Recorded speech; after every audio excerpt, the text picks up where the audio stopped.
สบายดีตอนดึกๆ ตายแล้วเอาหูปลงมาได้200 ไลค์เสียคลิปมาสั้นเด้ตายหามานั่งคืนเดี๋ยวนี้คืนบ่ออกกับซองเพลงอย่างเลยไปค้นปึ้มเก่าๆตอนสมัยลินโฟกมาได้เพลงหนึ่งกะมีหลายๆคนส่งความมาทาง Facebook ว่าห้องเพลงนั้นเพลงนี้ให้ฟังเนี่ยต้องขอโทษขออภัยด้วยเด้อเพราะว่าข้าพเจ้าบ่มีเวลาที่จะไปโหลดเพลงดังกล่าวที่พวกเจ้าขอมานั่นแหละเอาไปฟังเพราะว่าบ่มีเวลานะตอนเช้านอนตอนสวยเฮ็ดสวนตอนแรงไปเรียกเวลาค่อนข้างหน่อยเอาเป็นว่า ฮับปากมาสิห้องให้ทุกคนนั่นแหละแต่ขออาจจะดนน้อยนึงขอให้แบบว่ามีเวลาสิห้องให้เดิมแต่ว่าคำคืนมื้อนี้มีเพลงนึงเป็นเพลงสิห้องสิฟังออกจะแหวกแนวทุกเทือทุกคลิปที่เคยเห็นมาแต่ว่ารู้ความว่ามักเพลงนี้หลายตอนสมัยลินโฟกนี่ห้องตลอดบ่มีไผขอก็ห้องตลอดนะก็เลยสิมาห้องให้ฟังมื้อนี้มันอาจจะบ่ม่วนเด้อเพราะว่าด้วยความที่ว่าเนาะกินกระเปียกมาอิ่มๆเบิ่งฟังจังดองพูดน่ะดังอุกๆพุ่นน่ะแบบกินกระเปียกอิ่มนะแล้วมันอื่นนะมันนั่งห้องอีก มุมมองอย่างไหนก็ขอโทษขออภัยแล้วกันแต่ว่าด้วยความที่แบบเนาะภูมิจะเสนอเดี๋ยวลองจะฟังแลนตะละละละละละแลนตะละตะตุละตุแลนตะละละละฟังแน่เพลงแค้นลำโคงต้องตดตรงเสียงพินเข้าแคนตะแลลิแลนตะละละละละโอ้ลำโค้งเอ่ยก่อนนี้เคยมาพอทักโค้งงามยามสายันเบิ่งทุกวันบ่มีเบื่อตาเบิ่งขอฟ้าบ่มีจืดจางเพลงแค้นอายเว้ากล่อมหาเขาจนรุ่งสางเสียงแค้นมวนบ่วางกล่อมเรียกนางมาริมฝั่งโข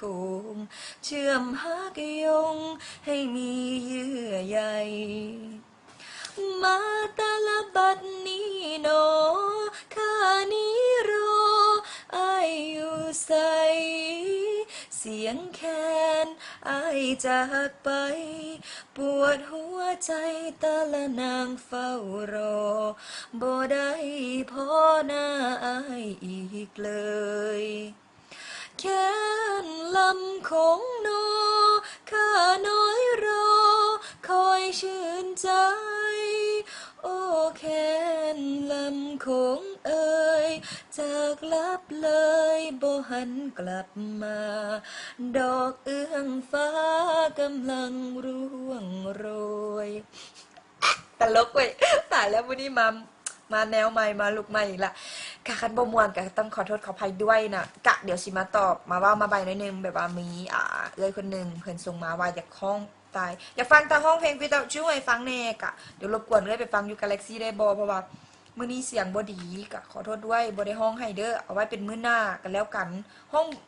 วิดีโอจูมันห้องยากนะแล้วโดยที่แบบบ่มีดนตรีนี่คันเสียงบ่ม่วนอีหลีเดี๋ยวมันสิบ่ม่วนนะต้องขอโทษด้วยเด้อกะขอให้กำลังใจและกันสำหรับที่เอื้อยบอกว่าจะกำลังจะเสียคนทักไปกะเฮาก็บ่ได้สอนอย่างเอื้อยดอกแต่บอกว่าอีหยังมันก็แล้วแต่กรรมไปเวรคันกะเจ้าบ่แม่นของเฮาคันเกิดมาบ่แม่นคู่กันจังไดก็ต้องจากกันอยู่ดีจังไดก็ทำใจแล้วก็ขอให้สู้ๆเด้อเป็นกำลังใจให้เต็มร้อยนะจ๊ะกับสิมาอัปเดตเรื่องอัน EP อีกระสือตัวหนึ่งค่ะนะที่ว่ามาด่ากูแล้วกูโพสต์ประจานมันนะบ่ตอบกลับบ่ยมิดเลยแถมเข้าไปเบิ่งบ่มันนะรูปที่กูไปเม่นใส่นะลิบทิมกะยามันกะจังซี่กะพิสูจน์แล้วว่ามันเป็นหมาเฮาบ่กัดกะบ่เป็นหยังมันอยากเฮากะเฮากูก็ด่าคืนก็คือสิแบบว่าแตดฮดไปแล้วที่บอกก็คือสิบ่กล้ามาเฮาใส่โพสต์กูอีกแล้วกะเนาะก็อยากให้หลายๆคนเห็นเป็นตัวอย่างกะด้วยความที่แบบบางกูก็บ่ได้ไปหาเรื่องไผก็ขอห้องน้ำในนึงคันบ่มักกูบอกหลายเทื่อแล้วคลิกออกแล้วบ่ต้องมาเม้นเพราะสั้นๆกูเป็นคนค่อนข้างเซนซิทีฟหน่อยนึงไดเซนซิทีฟเป็นหยังกูอ่อนไหวนะผู้ใดด่ากูหน่อยนึงกูด่าคืนหามอามเลยมื้อนี้ขอบใจหมู่หลายคนเนาะสี่สาวสวยเพิ่นไปลินน้ำยามกับใจหลายแต่ว่าคือว่าแหละข้าพเจ้าเมานำบ่ได้เนาะเพราะว่าซักอยากกันวอกอยู่คันมื้อใดเซาแล้วสิจัดเต็มให้แน่นอนกับอุ้ยอยากตอบหลายๆอันอยู่ลืมละลืมซ้ำเอ้ามัน มันขี้ข้านเว้าบ่มีหยังสิเว้าหลายรวย4 นาทีครึ่งละสิเว้าเรื่องนึงมีเอื้อยนึงเพิ่นมาเม่นว่าถ้าบ่เป็นการยากเกินไป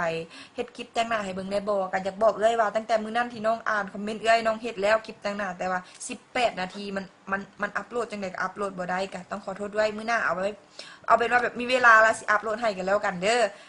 เดี๋ยวสิถ่ายใหม่สิแต่งใหม่แล้วสิให้แบบจอเวลาให้มันสั้นลงแล้วสิเอาลงให้สำหรับคือมื้อนี้ขอบใจทุกคนแล้วกันสำหรับการติดตามกะบ่มีหยังสิบายหลายขอให้ทุกคนว่าฟันดีเด้อขอบใจทุกๆคนที่เป็นห่วงกะอาการก็ดีขึ้นแล้วบ่ได้มีหยังหลายดอกมากัดน้อยเดียวนึงอันที่เจ็บพะนามันเจ็บแขนซักยาพี่เอ้าเดี๋ยวมื้ออื่นต้องไปซักยาไหมนี่เอาขอบใจเด้อบ๊ายบาย